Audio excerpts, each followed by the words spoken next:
Assalamualaikum warahmatullahi wabarakatuh. Bismillahirrahmanirrahim. Alhamdulillahi rabbil alamin. Wassalatu wassalamu ala asyrafil anbiya'i wal mursalin Sayyidina wa maulana Muhammadin wa ala alihi wa sahbihi ajma'in, amma ba'du. Kita bertemu kembali dalam pembelajaran Alfiyah Ibnu Malik, sebuah penjelasan lengkap ilmu nahwu. Kita memasuki bagian keempat, yaitu tentang tanda huruf, fi'il madi, fi'il mudhari, dan fi'il amar. Saya akan membacakan makna Jawa terlebih dahulu. Bismillahirrahmanirrahim. Qala al-musannifu rahimahullah ta'ala wa nafa'ana bihi wa bi'ulumihi wa bi barakatihi wa bi karamatihi fid dharaini. Amin ya Allah ya rabbal alamin. Bismillahirrahmanirrahim. Siwahuma iku saliyane isim lan fi'il, al harfu utawi huruf, kahal koyok lafat hal, wa fi lan lafat fi, walam lan lafat lam. Fi'lun mudhari'un utawi fi'il mudhari, iku yali ngiringi opo mudhari, lam ing lafat lam, kaya syam koyo lafat lam ya syam, orang ngambu sopo wong. Wa madiyal af'ali ing piro-piro fi'il madi, bitai kelawan tafa'il, mis beda no sopo siro, wasim lan ngerono sopo siro, bin nuni kelawan nun, fi'lal amri ing fi'il amar, in amrun lamun den paham opo makna perintah, fuhima tegese den paham opo amrun.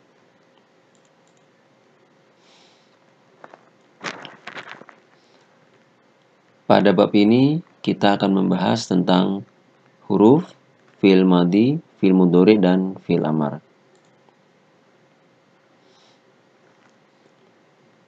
Siwa humal harfu kahal wa fi walam. Selain isim dan fi'il, itu adalah huruf, seperti lafaz hal, fi, dan lam. Fi'lun mudhari'un yali lam kaya syam. Tanda fi'il mudhari adalah dapat terletak setelah lam, seperti lafaz lam yasyam. Dia tidak membau. Wa madiyal af'ali bita mis. Bedakanlah fi'il madi dengan tanda ta. Wasim bin nuni fi'lal amri in amrun fuhim. Dan berilah tanda nun pada fi'il amar bila mengandung arti perintah. Siwa humal harfu kahal wa fi walam. Selain isim dan fi'il adalah huruf, seperti lafaz hal, fi, dan lam.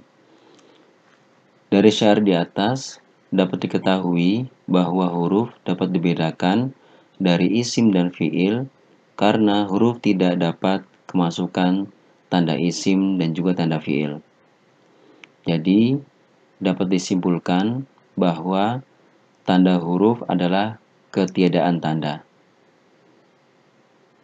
Tidak seperti isim yang ada tandanya, yang pada bab sebelumnya kita bahas, dan juga fi'il juga demikian mempunyai tanda, maka huruf ini adalah tidak ada tanda.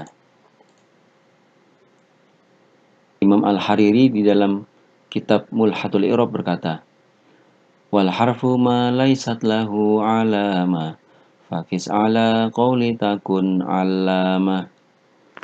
Huruf adalah kata yang tidak memiliki tanda. Kiaskanlah kepada ucapanku, engkau akan menjadi orang yang paling mengetahuinya. Dari syair ini dapat diketahui bahwasannya huruf itu tidak memiliki tanda. Huruf tidak memiliki tanda. Kalau kita analogikan, misalnya kita membeli nasi. Ada 3 jenis nasi yang dengan lauk yang sama, cuma bedanya nasi yang dibungkus ini itu sangat pedas, yang dibungkus yang kedua pedas, dan yang bungkus ketiga itu tidak pedas. Kemudian si penjual memberi tanda untuk yang nasi yang sangat pedas itu diberi karet 2. Kemudian untuk yang sedang, pedasnya sedang, itu diberi karet 1. Kemudian untuk nasi yang tidak pedas itu tidak diberi karet.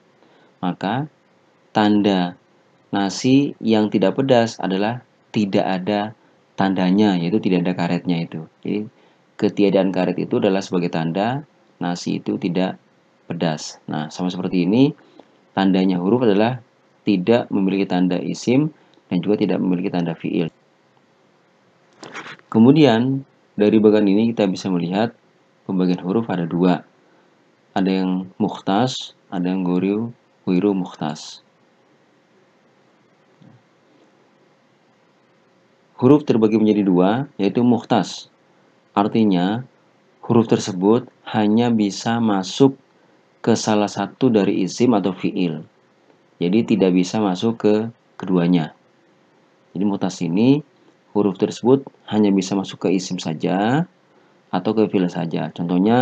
Contoh huruf yang hanya masuk ke isim, itu huruf jar fi. Fi ini termasuk huruf jar. Nah, huruf jar kan termasuk tanda isim, maka fi ini tidak bisa masuk ke dalam fiil. Demikian juga contoh yang hanya masuk ke fiil adalah lam, tanda fiil. Maka lam ini hanya bisa masuk ke dalam fiil, tidak bisa masuk dalam isim. Nah, itu yang mukhtas.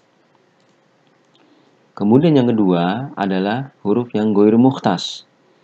Artinya, huruf tersebut bisa masuk ke dalam isim dan fiil. Jadi bisa masuk ke keduanya. Contohnya adalah sini huruf istifham, hal. Nah, jadi huruf hal ini bisa masuk ke isim. Contohnya, hal Zaidun qa'imun? Apakah Zaid berdiri? Juga bisa masuk ke fiil. Contohnya, hal qoma Zaidun? Apakah Zaid berdiri? Nah, hal ini kan bisa masuk ke isim. Zaidun ini kan isim, kata benda. Dia bisa masuk hal Zaidun. Dan juga ini koma ini kan fiil madhi. Juga hal bisa masuk ke dalam lafadz koma. Jadi hal ini adalah huruf yang ghairu mukhtas. Huruf yang bisa masuk ke dalam isim dan bisa juga masuk dalam fiil.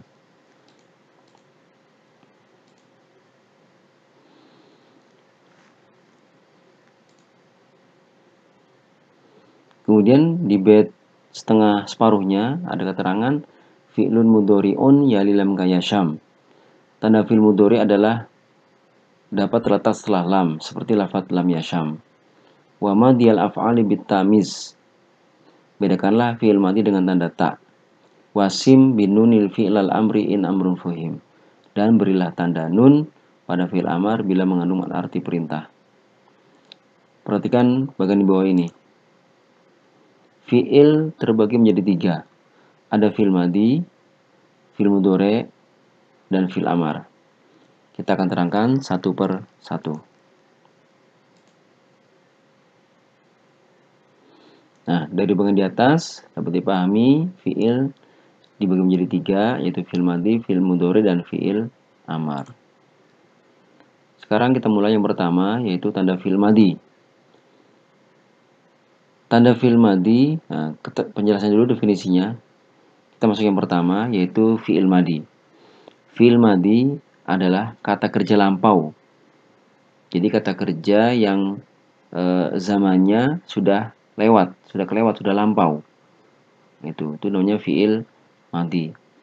Dan tanda fi'il madhi di sini di alfiyah ada 2, yaitu bisa kemasukan kata fa'il, ya. Contohnya, qara'tul Qur'ana. Saya telah membaca Al-Qur'an.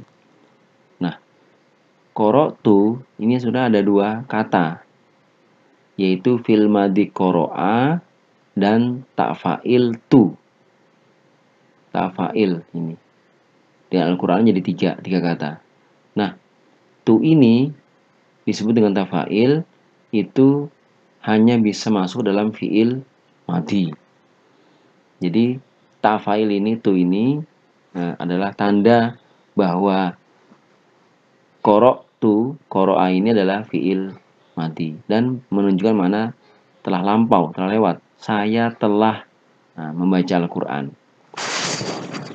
Kemudian tanda fi'il madhi yang kedua adalah bisa kemasukan ta tanis sakinah, ya. Ta untuk menunjukkan makna perempuan, pelakunya adalah perempuan atau wanita. Contohnya qara'at al-kitabah. Kalau diwasalkan qara'atil kitabah. Dia wanita satu telah membaca buku. Nah, ta yang ada di lafadz qara'at ini adalah tanda bahwa qara'a adalah fi'il madhi. Karena ta ta'nis sakinah ini hanya masuk dalam fi'il madhi, tidak bisa masuk dalam fi'il mudhari' dan juga fi'il amar. Jadi sama seperti tafa'il, ta ta'nis sakinah ini adalah tanda fi'il madhi. Kemudian hukum fi'il madhi. Hukum fi'il madhi adalah mabni. Mabni artinya tetap atau tidak terpengaruh amil yang memasukinya. Jadi keadaan harokat fi'il madhi itu selalu tetap sekalipun ada amil yang masuk. Itu ya. Kalaupun berubah, itu berubahnya bukan karena amil, tapi karena ada bukan selain amil, karena ada domir wawu jama, ada domir rafa mutaharik. Jadi itu bukan disebut amil. Jadi fi'il madhi ini hukumnya adalah mabni atau tetap. Nah, kemudian kemabnian fi'il madhi ada tiga. Yang pertama adalah mabni fathah. Ya. Syaratnya fi'il madhi mabni fathah jika masih asli atau tidak kemasukan domir wawu jama atau domir rafa mutaharik. Ya. Nah, ini fi'il madhi mabni fathah jika masih asli atau tidak kemasukan domir wawu jama atau domir rafa mutaharik. Contohnya lafadz qara'a telah membaca, ta'allama telah belajar, istaghfaro telah meminta ampun. Ini semua adalah fi'il madhi, kemudian mabninya mabni fathah. Perhatikan harokat fathah yang ada di huruf terakhir di setiap kata ini. Qara'a hamzahnya fathah, ta'allama mimnya fathah, istaghfaro ro-nya fathah. Maka ini adalah fi'il madhi mabni fathah karena masih asli. Ya, tidak kemasukan domir rafa mutaharik dan juga domir wawu jama'. Kemudian yang kedua, fi'il madhi mabni dhammah. Fi'il madhi mabni dhammah jika kemasukan domir wawu jama', ya. Jadi fi'il madhi mabni dhammah jika kemasukan domir wawu jama'. Contohnya lafadz qara'u, ta'allamu, istaghfaru. Nah, perhatikan hamzah yang ada, hamzah, mim, dan ro yang ada di setiap kata ini itu berubah dari fathah, ya, huruf terakhirnya ini menjadi domah, ya. Qara'a menjadi qara'u, fathah menjadi domah. Ta'allama menjadi ta'allamu, fathah menjadi domah. Istaghfaro jadi istaghfaru, fathah menjadi domah. Kenapa menjadi domah? Karena kemasukan domir wawu jama'. Jadi berubahnya ini bukan karena amil. Amil itu berada di depan satu kata, ya, mempengaruhi. Kalau ini enggak, ini berada di akhir, ya. Jadi pengaruhnya bukan karena amil, berubahnya karena ada domir wawu jama' ini. Itu tetap dikatakan mabni hukumnya, mabni dhammah. Seperti itu. Ini yang ketiga, fi'il madhi itu mabninya mabni sukun. Itu jika kemasukan domir rafa mutaharik, ya. Contohnya qara'tu, ta'allamtu, ta'allamta, istaghfarti. Lafaz qara'tu, ya, perhatikan hamzah yang ada di lafaz qara'a dan mim yang ada di lafaz ta'allamta ini dan ro yang ada di lafaz istaghfarti itu semuanya rohnya sukun. Qara'tu, ta'allamta, istaghfarti. Asalnya fathah menjadi sukun. Kenapa memberi sukun? Karena kemasukan dhamir rafa mutaharrik. Nah, ini di sini contohnya adalah dhamir ta, dhamir rafa ta, kemudian tu ya, tu yang berarti saya telah membaca, ta'alamta kamu laki-laki telah belajar, dan istaghfarti kamu perempuan telah meminta ampun. Ini adalah salah satu contoh, 3 contoh fi'il madhi yang kemasukan dhamir rafa mutaharrik. Mabninya mabni sukun. Kemudian yang kedua, fi'il yang kedua adalah fi'il mudhari'. Kalau fi'il madhi itu kata kerja lampau, kalau fi'il mudhari' itu kata kerja kekinian, sekarang atau yang akan datang, future, yang akan datang. Jadi makna fi'il mudhari' adalah sekarang, sedang dikerjakan atau akan dikerjakan. Nah, tanda fi'il mudhari' sini ada 2, yaitu huruf awalnya pasti berupa huruf ini, yaitu hamzah, nun, ya atau ta. Jadi huruf awalnya satu di antara keempat huruf ini. Kalau nggak hamzah awalnya, kalau nun, kalau nggak nun ya, kalau nggak ya ta. Fi'il mudhari' selalu awalnya ke salah satu di antara 4 huruf ini. Itu. Contohnya yang diawali hamzah, astaghfirullah. Saya minta ampun kepada Allah. Astaghfiruni awalnya hamzah. Ini adalah fi'il mudhari'. Contoh yang kedua yang awalnya nun, naktubu arisalata. Saya sedang atau akan menulis surat. Ini astagfirullah, saya sedang beristighfar kepada Allah. Ini saya sedang menulis surat. Atau saya akan menulis surat, diawali oleh nun. Kemudian yang contoh yang ketiga yang diawali oleh ya, contohnya adalah yata'allamu at-talamizu. Ya, para siswa sedang belajar atau akan belajar. Yata'allamu diawali oleh ya. Dan yang terakhir, huruf awalnya adalah huruf awalnya ta, taqra'ul kitabah. Taqra'u bisa bermakna kamu laki-laki satu membaca kitab. Bisa juga bermakna dia perempuan satu sedang membaca kitab atau akan membaca kitab atau buku. Itu adalah tanda fi'il mudhari' yang pertama, huruf awalnya pasti berupa salah satu di antara 4 huruf ini. Hamzah, nun, ya, ta yang dirangkum dalam istilah ana itu. Ana itu. Ya, hamzah, nun, ya, ta. Kemudian yang kedua, tanda fi'il mudhari' yang kedua adalah dapat kemasukan huruf berikut. Dapat kemasukan huruf lam. Contohnya lam yalid. Lam adalah amil jawazim. Amil jawazim ini hanya masuk dalam fi'il mudhari' dan menyazamkan fi'il mudhari'. Lam yalid.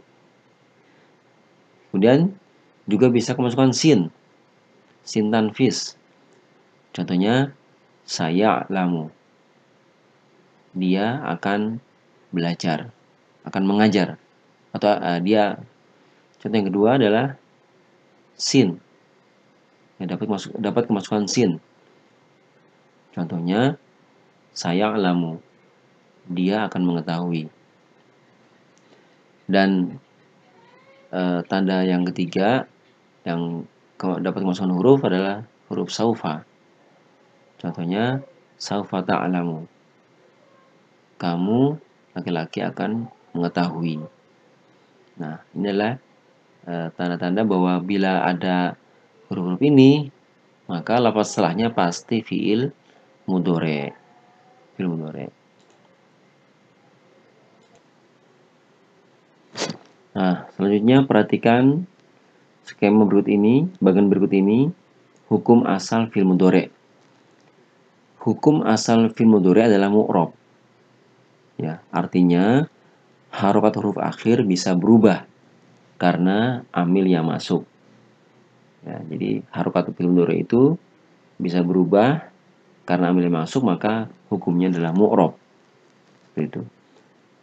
Syaratnya fi'il mudhari' itu mu'rab yaitu jika tidak kemasukan nun jama' inas atau nun taukid. Ya. Jadi tidak kemasukan nun jama' inas atau nun taukid. Kemudian fi'il mudhari' itu i'rabnya rafa, kan mu'rab. Kemudian i'rabnya rafa fi'il mudhari' itu jika apa? Jika tidak kemasukan amil nawasib dan amil atau amil jawazim. Ini. Jadi fi'il mudhari' itu hukumnya mu'rab, i'rabnya i'rab rafa jika tidak kemasukan amil nawasib atau amil jawazim. Sedangkan fi'il mudhari' hukum i'rabnya menjadi i'rab nasab jika fi'il mudhari' tersebut kemasukan amil nawasib. Di antaranya adalah amil nawasib adalah an, lan, izan, kai, lamu juhud, hatta, jawafa, waw, dan au. Itu adalah amil nawasib. Kemudian i'rab fi'il mudhari' menjadi jazm. Kapan? Yaitu jika kemasukan amil jawazim. Di antara amil jawazim adalah lam, alam, lama, alama, lamul amri wa du'a, la finnahi wa du'a, in, ma, man, mahma, ayun, mata, ayana, aina, anna, haisuma, kaifama, dan iza di dalam syair. Itu adalah amil-amil jawazim yang masuk dalam fi'il mudhari'. Hukumnya menjadi jazm i'rabnya. Kemudian fi'il mudhari' bisa menjadi mabni, ya. Hukumnya menjadi mabni jika apa? Jika kemasukan nun jama' inas atau nun taukid. Ya. Kemudian mabni apa? Fi'il mudhari'. Jika kemasukan nun jama' inas, maka fi'il mudhari' menjadi mabni sukun. Sedangkan jika kemasukan nun taukid, maka fi'il mudhari' menjadi hukumnya mabni fathah. Nah, menjadi mabni fathah. Berikut penjelasan lengkapnya. Jadi fi'il mudhari' hukum asalnya adalah mu'rab. Artinya harokat huruf akhirnya bisa berubah sesuai dengan amil yang masuk. Nah, amil yang masuk ke dalam fi'il mudhari' adalah amil nawasib dan amil jawazim. Kemudian i'rab fi'il mudhari' adalah satu rafa ketika tidak kemasukan amil nawasib atau amil jawazim. Contohnya yuflihu, yalidu. Ini yuflihu kan tanda rafa di antaranya domah. Yuflihu, yalidu, gini-gini sama. Karena di depannya tidak ada amil nawasib atau amil jawazim. Kemudian i'rab fi'il mudhari' menjadi nasab jika atau ketika kemasukan amil nawasib. Contohnya lan yufliha. Perhatikan dari yufliha menjadi yufliha. Doma menjadi fathah. Karena fathah adalah tanda nasab. Nah, kenapa menjadi nasab? Karena ada amil nawasib lan. Lan ini adalah salah satu amil nawasib. Kemudian yang ketiga, fi'il mudhari' i'rabnya menjadi jazm ketika kapan? Ketika kemasukan amil jawazim. Contohnya lam yalid. Perhatikan dari domah menjadi sukun. Ya, domah ini rafa, sukun ini adalah jazm. Salah satu itu adalah jazm. Kenapa jazm? Karena kemasukan amil jawazim lam. Itu. Jadi fi'il mudhari' ini hukumnya adalah mu'rab, bisa menjadi rafa, yuflihu, nasab, yufliha, kemudian menjadi jazm, yuflih misalnya. Atau yalidu, rafa, lan yalida, ya. Kemudian menjadi lam yalid. Nah, itu adalah i'rabnya fi'il mudhari'. Nah, kemudian fi'il mudhari' hukumnya menjadi mabni jika kemasukan nun taukid. baik sakilah maupun khafifah.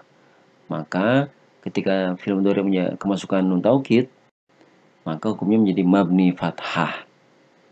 Contohnya takulanna. Karena ini asalnya kan takulu ya, harusnya takulu. Karena ada nun taukid ini, jadinya mabni fathah. Menjadi mabni dan mabninya mabni fathah. Kemasukan amil nawasib atau menjawazim tetap aja dibaca takulanna.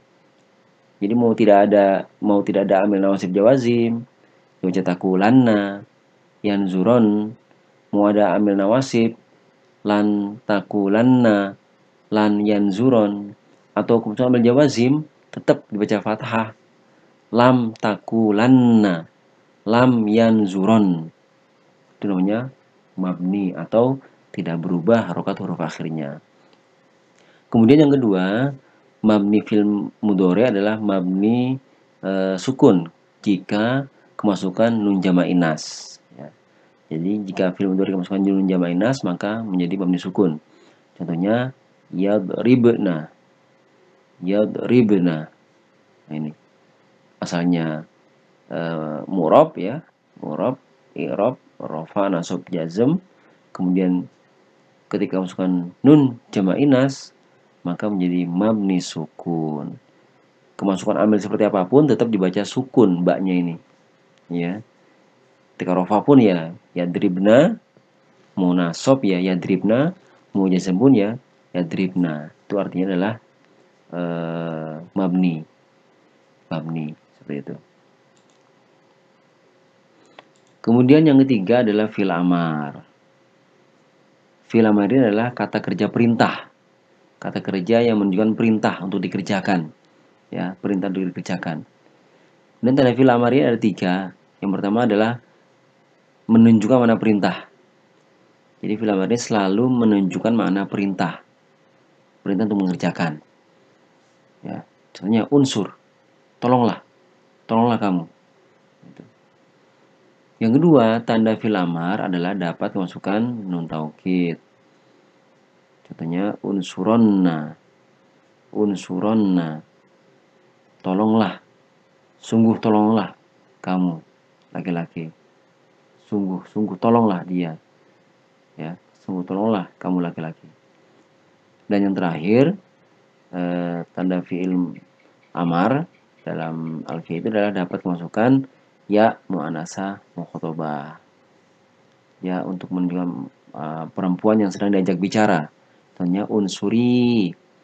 Tolonglah kamu perempuan satu. Unsuri. Itu. Kemudian hukum fi'il amar. Hukum fi'il amar sama dengan hukum fi'il madhi, yaitu mabni. Ya.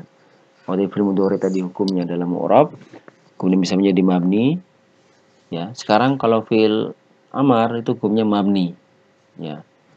Ada 3 kemabnian fi'il amar, yaitu mabni sukun, mabni membuang nun, dan mabni membuang huruf ilat. Kapan fi'il amar mabni sukun? Yaitu jika kapan fi'il amar itu mabni sukun? Yaitu jika tidak kemasukan domir alif tasniyah, tidak kemasukan domir wawu jama', atau tidak kemasukan domir ya muannasah mukhatabah. Dan huruf akhirnya bukan berupa huruf ilat. Itu fi'il amar mabninya mabni sukun. Kemudian fi'il amar mabninya mabni membuang nun. Kapan? Itu jika kemasukan domir alif tasniyah, jika kemasukan domir wawu jama', atau kemasukan domir ya muannasah mukhatabah. Dan yang terakhir, kemabnian fi'il amar adalah mabni membuang huruf ilat. Yaitu jika fi'il amar tersebut mu'tal akhir, yaitu huruf akhirnya berupa alif, berupa huruf ilat. Huruf ilat alif, wawu, atau ya. Nah, ini ya. Jadi fi'il amar hukumnya adalah mabni. Kemudian macam-macam kemabnian fi'il amar adalah mabni sukun jika tidak kemasukan domir alif tasniyah, tidak kemasukan domir wawu jama', atau tidak kemasukan domir ya muannasah mukhatabah, dan huruf akhirnya bukan berupa huruf ilat. Contohnya unsur. Tolonglah, mabni sukun. Ta'allam. Belajarlah kamu. Mabni sukun. Kemudian yang kedua, mabni membuang nun. jika fi'il amar tersebut bertemu dengan domir alif tasniyah. Bertemu dengan domir alif tasniyah. Contohnya unsuro, ta'allama. Nah, asalnya di sini ini ada nun. Kemudian dibuang. Kenapa ada nun? Karena fi'il amar itu asalnya dari fi'il mudhari'. Ya. Fi'il mudhari' kan ketika bertemu dengan domir alif tasniyah, waw jama' atau ya muannats sama khutbah kan ada nunnya di akhirnya. Contohnya misalnya yansuru, bila kemasukan domir waw jama' menjadi yansuruna. Ya. Kemudian alif tasniyah menjadi yansuroni. Kemudian ya muannats sama khutbah menjadi tansurina, ada nunnya. Nah, kemudian dibuat fi'il amar, dibentuk fi'il amar, maka nun tersebut dibuang. Nunnya dibuang. Karena fi'il amar adalah dijazmkan. Istilahnya fi'il mudhari' yang dijazmkan. Seperti itu. Dari bentuknya ya, bukan dari segi artinya atau maknanya. Dari segi bentuknya. Jadi asalnya ada nun yang dibuang. Jadi mabni membuang nun. Juga demikian ketika fi'il amar tersebut bertemu dengan domir waw jama'. Contohnya unsuru, ta'allamu, ya, ta'allamu. Jadi asalnya ada nunnya, kemudian dibuang. Yang terakhir yaitu mabni membuang nun ketika bertemu dengan domir ya muannats sama khotobah. Contohnya unsuri, ta'allami. Ini juga sini asalnya ada nunnya, kemudian dibuang. Yang terakhir, kemabnian fi'il amar adalah mabni membuang huruf ilat. Itu jika mutalakhir atau huruf akhir fi'il tersebut adalah berupa huruf ilat, alif, waw atau ya. Contohnya yang berupa alif yang dibuang, ihsya. Ihsya. Takutlah kamu. Ud'u. Ini adalah waw yang dibuang ini, ada huruf ilat waw yang dibuang. Ini. Ud'u, berdoalah kamu. Dan yang ketiga adalah contohnya irmi. Asal di sini ada ya yang dibuang, jadi irmi. Lemparlah. Nah, ini contohnya awalnya ini. Ya. Ihsya, ud'u, irmi. Kemudian karena dia beruntuk fi'il amar, maka huruf ilat-ilat ini adalah dibuang sebagai mabni membuang huruf ilat.